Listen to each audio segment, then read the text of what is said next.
The United States is pleased with the adoption today of Resolution 2023, imposing additional sanctions on Eritrea.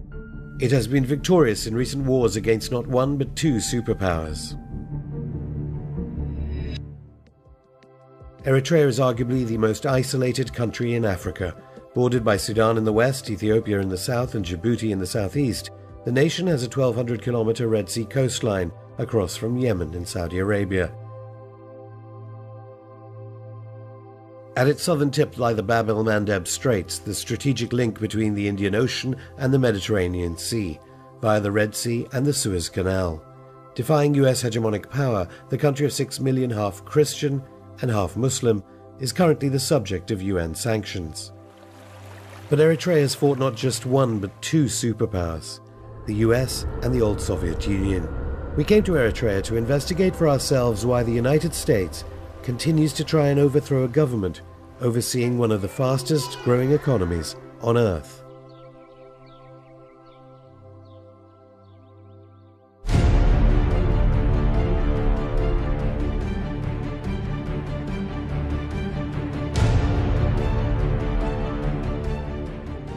The tank cemetery in the capital Asmara symbolizes how the nation of Eritrea has defied Western neoliberal economic, political, and cultural agendas. Here I am at the so-called tank cemetery in central Asmara, the capital of Eritrea, and perhaps nothing can demonstrate so vividly the victory of such a small country like Eritrea against massive superpower military forces, whether it be the USSR or the United States of America, via their proxies. Eritrea fought a 30-year war of independence against Soviet-backed Ethiopia from 1961. These pictures are from the more recent war against US-backed Ethiopia between 1998 and 2000, which claimed the lives of an estimated 70,000 out of a population of around 4 million at the time. The first man we talked to in Eritrea to find out about the country was the president. We thought it might be difficult getting access, but we had no problem in securing the interview. Isaias Afewerki is a veteran of the struggle. We spoke to him soon after international corporate media reported that he had died after an illness. This country was totally destroyed. 30 years of war, more than 200,000 troops trampling on, destroying everything. There was nothing in this country. It's only 21 years now. We're talking about an independent nation. How long can you take to build this nation from scrap or below scrap? Everything was destroyed, no roads, no electricity, no water, no health, no education, nothing was there.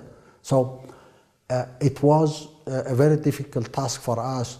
We can talk about achievements in the last 20 years, but these achievements are simply repairing what was damaged and creating a favorable ground for building a nation. During our interview with the president, he said we could go anywhere and film anything we wanted to in his country. The International Committee to Protect Journalists recently said that Eritrea was the worst country on earth to be a journalist. But we were told what to put in this documentary was at our own discretion.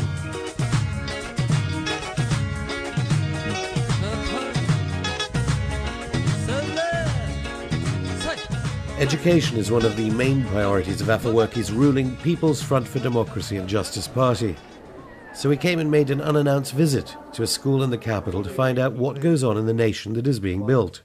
Remember, President Obama and US policy is aimed at sanctioning everything you see here. Hello.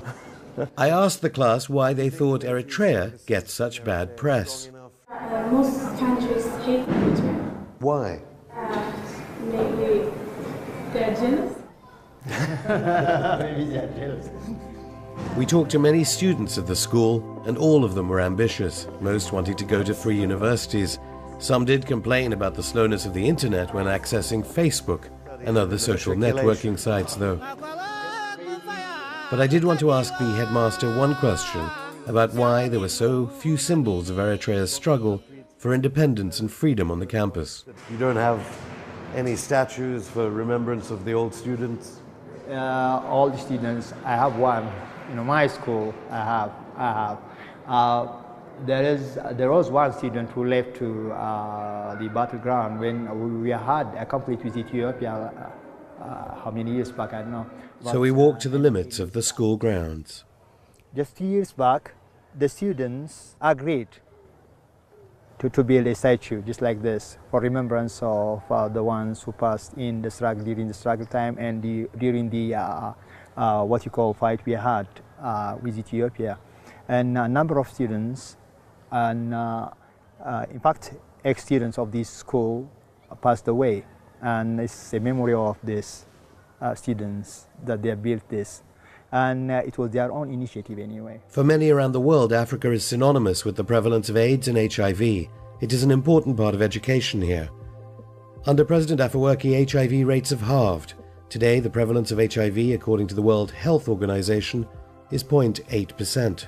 For neighboring US-backed Ethiopia, it's 2.4%. And for the richest country in Africa, South Africa, it's more than 18%. By comparison, HIV prevalence in the capital of the United States, Washington, D.C., is 3 times higher than that of Eritrea. There is HIV spread in Eritrea, but the percentage is very low as 1%. And Western doctors are wondering why, when all your surrounding countries are much higher rates. What may surprise some viewers is that such successes in Eritrea have been accomplished without international charities or NGOs. Helping people is not bad at all as an idea, but using this pretext and using the organizations created in that environment for their own ends is what makes it unacceptable to anyone. But for us, it's not a matter of whether we like or not like NGOs or humanitarian activities. You want to be independent. It's a very complex situation because you get trapped in it.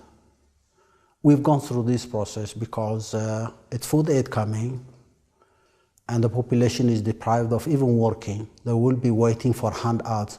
Waiting for handouts for years cripples communities.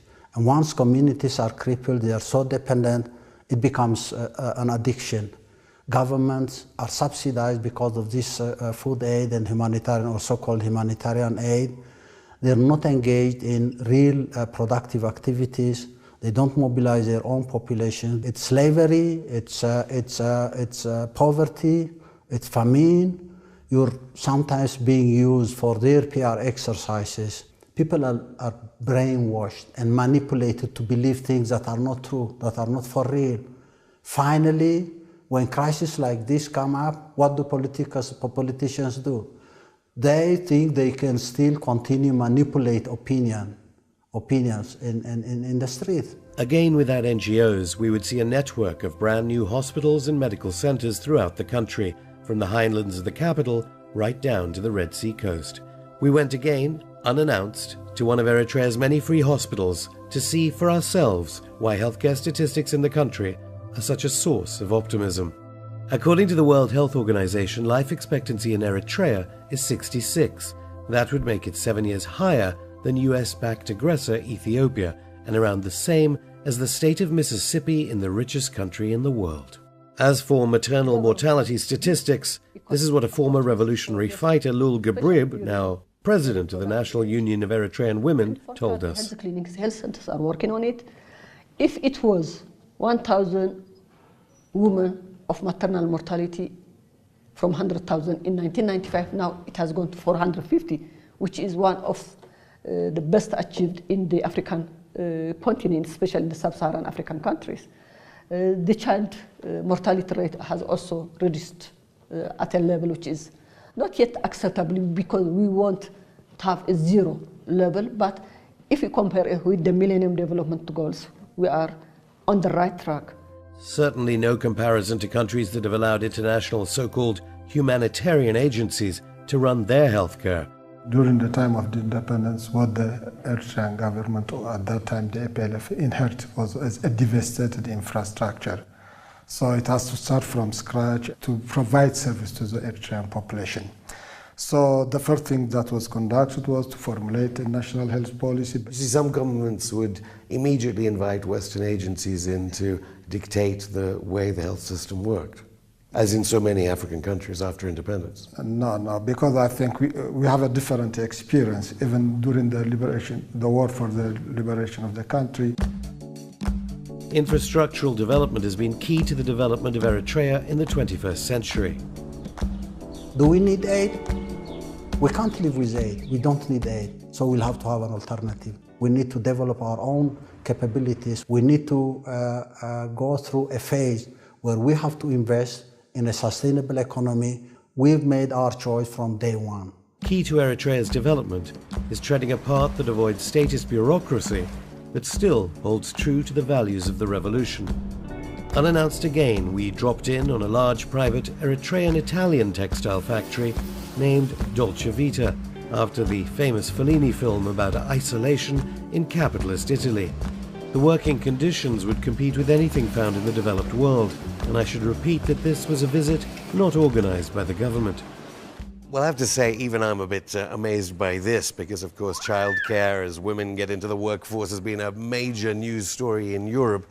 Apparently this factory has creche facilities for working mothers, and you can see how miserable the children look, obviously not happy at all with the quality of care.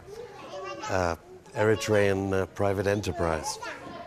But what about US-sponsored UN sanctions aimed at destroying the Eritrean economy? Surely they must have an impact. So sanctions have no effect on this? No effect, because this is a private company. It's 100% owned by private owners. So no problem with sanctions, no problem exporting, and till now we are doing very good. Not only do sanctions not affect the factory, they foster the Eritrean concept of self-sufficiency. Government infrastructural investment has made it possible for the business to be involved in the full textile cycle, from cotton plantations to finished shirts for export. We spoke to Stefano Bonazzi, who runs the factory in the capital of Asmara, about what it was like doing business in Eritrea, and given Western NGOs' concern for human rights, how the workers are treated. Well, describe what a typical worker at your factory's day is and what... 8 hours. 8 hours we work every day, and we have two break, one in the morning, one in the afternoon, 15 minutes. We give some food like bread, tea, fruit, banana. We try to support, we try to help also with the nursery, you see, because we think the benefit, the people, is very important to support the life. You're a businessman. Why do you think the West has such a problem with Eritrea then? And when you're in Italy and you say you do business with Eritrea, do people say, why? When we start, I told you frankly, when we start, he said, where is Eritrea? The first question. And the second, you are crazy mind? One customer told us, why you go to Eritrea? Why you don't go to Egypt? It's very close to Italy. Why don't you go to Tunisia? It's very close. That would have been Mubarak's Egypt. Yeah. No, and he said, but Eritrea is not stable, it's the war, and we said, no, we think Eritrea for us, for Italy, for Italian people, is the historical colony. We are very close, biggest energy. Asmara is an Italian city. When we start, it's very, very hard. You don't believe to convince the customer to come to see. You don't believe. Nobody believe. Nobody want to come. You think no. You go to Eritrea, but it's the bomb, it's the war, it's not true. It's not true. We decided to leave the capital and look at the rest of Eritrea to further investigate the achievements of the revolution. As we drove out of Asmara, we came across some cemeteries. Italian colonials are buried here. They came here around the end of the 19th century. The Italians were supposed to leave at the end of World War II, but the British, who then took over, said, you know, stick around a bit more. We don't want any non-white Eritreans running Eritrea. As for British colonialism, we drove a bit further and discovered an Eritrean gardener watering the graves of British soldiers killed in World War II. There's been a degree of rapprochement between the present British government and that of Eritrea, but I don't think the present Foreign Secretary or the mandarins of the British Foreign Office could imagine the care taken by the Eritrean government over the graves of those fallen British soldiers during the battles of the Second World War with Nazi fascist Italian troops. The highlands of Eritrea saw widespread deforestation ever since the beginning of the Italian colonial period that began in the late 19th century. To preserve the environment, unique irrigation systems have been built across the country, but what's more spectacular about the breathtaking journey was the winding road that leads to the Red Sea coast. It cuts through the mountains. It is an exceptional piece of engineering, costing lives, but a testament to Eritrea's ability to construct highways despite US-backed sanctions and attempts to sabotage infrastructural development. I'm still in the highlands, but on the road down to Massawa on the Red Sea from the capital Asmara, and people like to stop off for a cup of coffee, but it's very different to the kinds of coffee produced by massive multinationals like, say, Nestle.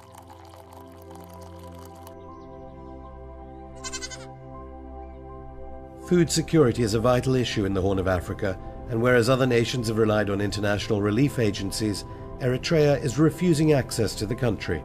Again, the president emphasized that the people know all too well the dangers of accepting overseas development aid from organizations like the UN. Ordinary citizens in this continent really know it more than experts because they live it.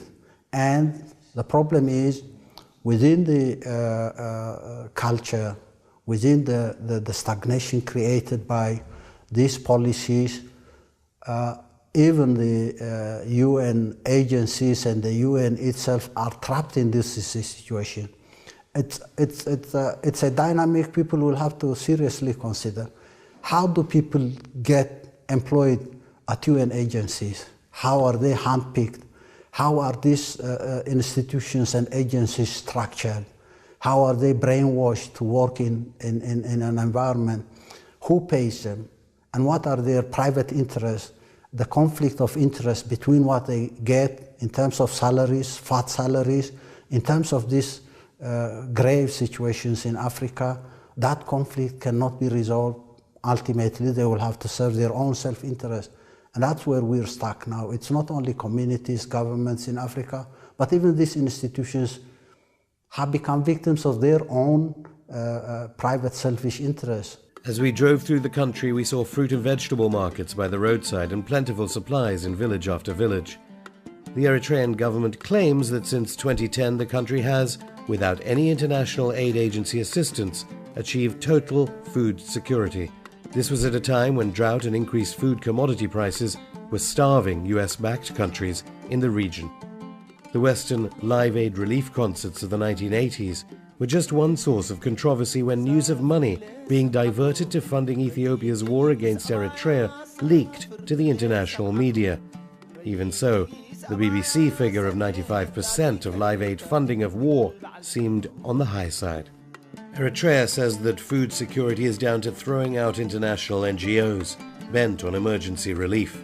That and Eritrea's infrastructural policy of creating micro-dams throughout the country, investing tens of millions of dollars on modern agricultural equipment and introducing modern farming techniques such as the ingenious drip water irrigation system, which has given many Eritrean farmers the ability of having 3 farming seasons in 1 year. Most Eritrean women are employed in agriculture, but they played a critical role in the revolutionary struggle. People say that women are the vulnerable group. I always insist that we are not vulnerable. We are the society's main fabric who maintain the cohesiveness of the society. We have so many examples in Eritrea. We have been during the 30 Years' War. Our women were those who kept the family tied, those who kept their children to go and fight for their dignity, those who are now pushing also to look after the sovereignty of the country, but not only that, also to develop and be educated so that Eritrea could really share the benefits of its resources. We are working on educational field, on health issues, on the economic empowerment. And as I said, if 8% of our society is agriculturalist, nomadic and sedentary population, we have a long way to really change the way of taking care of our agriculture, making it, developing it to be agro-industrial, and women be part of that. Because as African women, we till the land, we work on it for hours. Do we share equally with our partners, or with the male partner, my husband or my brother? That has not to be the status quo. There is this cultural taboos, there is this religious taboos, but we are working to change it, and changes are coming. But change isn't the main reason why international mining companies are interested in Eritrea. Free gold. Well, that's what a lot of powers around the world will be seeking here in Eritrea. Not just gold, other mineral resources too. But Eritrea is not in a hurry to give its mineral resources up for free. On the mind of the president are issues such as getting the best deal, preventing corruption, and how the income is spent. Definitely, management of the resources is critical. And number one question that comes to mind is corruption. How do we best use the revenues from our resources, and how can we make it sustainable? This is not for one generation, this is for generations to come. The road from the capital culminates in the nation's main port town of Massawa on the Red Sea. It was trade and cultural interchange here that created an Eritrean civilization that spans millennia. Religion played a crucial part. Here on the outskirts of the nation's main port of Massawa is the ancient Sahaba shrine, believed to be the point where early followers of the Prophet Muhammad landed in AD 615.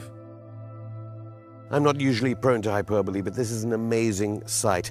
In the early 7th century, those fleeing persecution, followers of the Prophet Muhammad, came here to the Sahaba shrines, and they spread Islam in the continent of Africa. Eritrea has two major religions, Islam and Christianity. They coexist despite policies from outside powers. The United States and her allies continue to destabilize Eritrea via their proxy, Ethiopia, but the president remains confident that they can continue to defy the will of superpowers for generations to come. It's part of the established policy in Washington. Create problems, crisis, confusion, so that you can manage them. That's the norm. It's not for the sake of Ethiopia, it's not for the sake of the people in Ethiopia, it's not even for the sake of the region. We need to be held hostage indefinitely. It's a sustainable crisis that will have to serve their interests. They create it. When it cools down, sometimes they just instigate another problem somewhere else and continue micromanaging this problem. This is phenomenal. And why they do it, I don't think you need an explanation from anyone. Any layman can tell you what's behind what they're doing. Is it for the interests of the people in Ethiopia or the region? Are we worried about that? At least for us, with a very wealthy culture, we have learned it the hard way. We know what it means. Our region is full of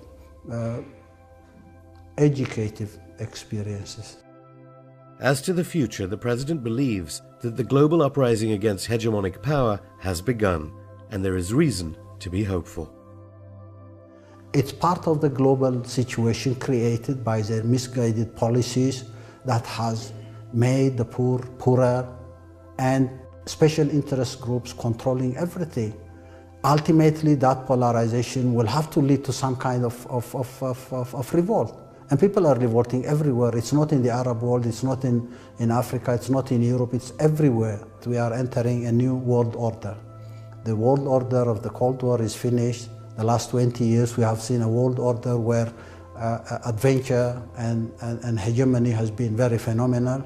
Now it's declining, for sure. So on the speed of change, we may have our own ideas, but on the fact that this is a change coming and going, and it's going to be better. Not a day goes by without new slander against Eritrea and her people. The nation has even been the subject of articles about Iranian submarine bases that these children are no doubt being trained to operate. Are you working on a nuclear weapon at the moment? I had to ask the president one last question. Thank you, Mr. President, for doing the interview. I look forward to reading in the mainstream media about the Eritrean nuclear weapons program. Thank you. It's very funny.